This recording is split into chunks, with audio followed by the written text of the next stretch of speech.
Hey guys, it's Cameron here with Emerson Property Management. Every week I bring you tools, tactics, strategies, lessons I've learned, things that have helped me build up a sizable rental portfolio in about 2 years and now manage that portfolio. Today I am taking a question from a subscriber, Paulie. It was the last month, sorry, just getting around to some of these. I try to get to these as quickly as I can, especially questions that I think are going to be valuable for everybody else as well. So, in regards to the TREC contract, if you guys have not seen that post, it's going to be up here or here, or that video. I'll give you the TREC contract that we use, or filled out an example of that, and the assignment contract that we have. So you'll find that again. It's in a previous video. You'll have a link to it up here or something. Do we need an attorney? Or can we just fill it out and get it done? I have another question. Can we use any assignment contract if we did a TREC contract with the seller? Or does it have to be a TREC assignment? Okay, so two things here, two questions.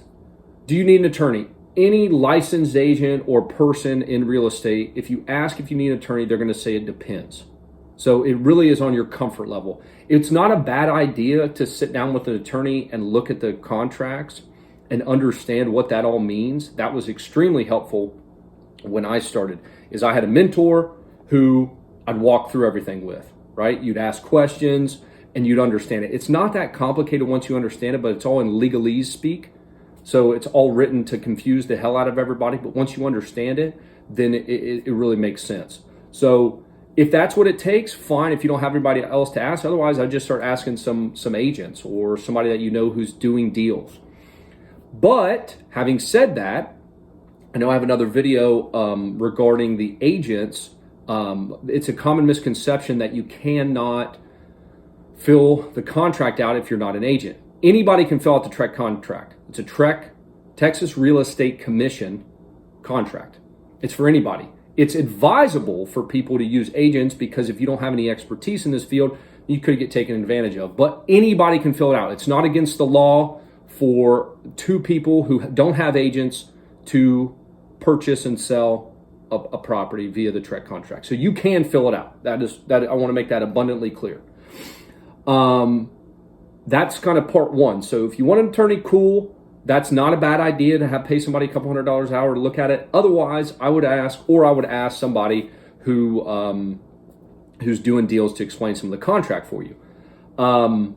It's the TREC contract has gone through years of litigation and it's evolved over the years. So make sure you get the most updated form. Again, on that video I mentioned earlier, that link, you'll be able to find that and I'll give you all that information.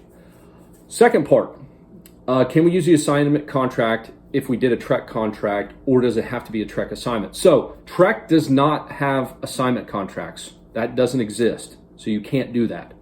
You can use the assignment contract with any contract, because the assignment contract that you have can be just made up on a piece of toilet paper if you want.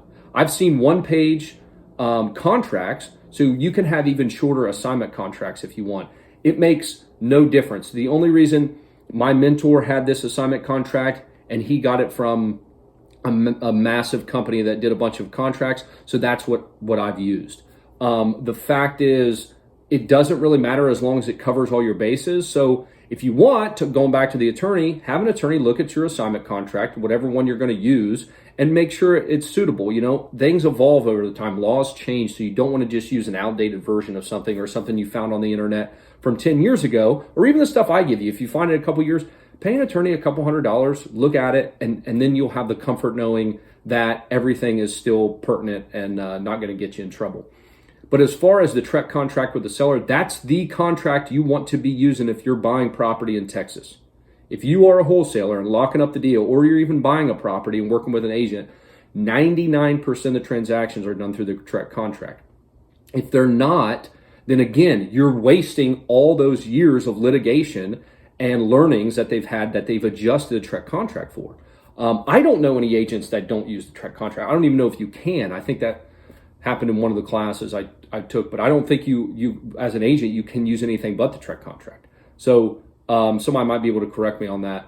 But yeah, TREC contract, use that to lock up the deal, and then use an assignment agreement. Any assignment agreement, TREC does not have an assignment agreement. Paulie, I hope that answered your questions. If it did, let me know. If it didn't, let me know. I think this is valuable for everybody else. This is a lot of good information, a lot of questions you get about getting attorneys involved, and it's always going to depend on your level of comfort and experience. And, what do they say? An ounce of prevention is worth a pound of cure. So kind of front end load, do some things up front to try to mitigate the risks that you could run into by having a contract that doesn't make sense. So hope that helped. I'll see y'all next week. Thank you.